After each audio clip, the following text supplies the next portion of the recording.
8 arrests were made today as protesters guarding native trees in West Auckland clashed with police. Protesters have occupied the trees for 245 days, and they watched in horror as 30 were felled in front of them to make way for a housing development. Kithki Masalamani reports. Police holding up a fence as protesters got angry, ending up in a literal tug of war over the future of the trees. Some protesters were beside themselves with grief, while others were frustrated as native tree after native tree crashed to the ground. What are you doing? For 245 days, the Manarakau group have been conducting a tree sitting.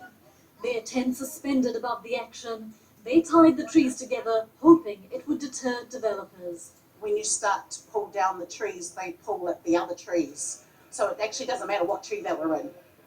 It was always going to be dangerous. For 100 years, the corner of this street in Avondale has been home to 30 native trees, including Totara, Maire and Kawaka.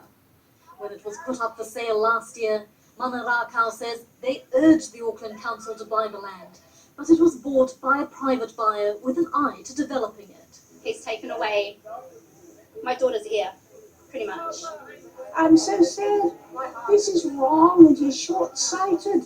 Several protesters ran at the fence separating them from the trees. A few made it through, but their efforts were futile. A few of us were trying to get in here to get either up or around the trees just to hold the diggers off for a little bit longer. The fence was guarded by a line of police and 8 people were arrested for trespassing. The tension here is palpable, and behind me, the last tree standing, a lone puriri. But it wasn't standing for much longer. For their self-appointed guardians, the Kaitiaki, there was little left to do. I just came here to watch a death. Helpless as the last trees came down. Kithki Masalamani, News Hub. Well, Ingrid joins us now, and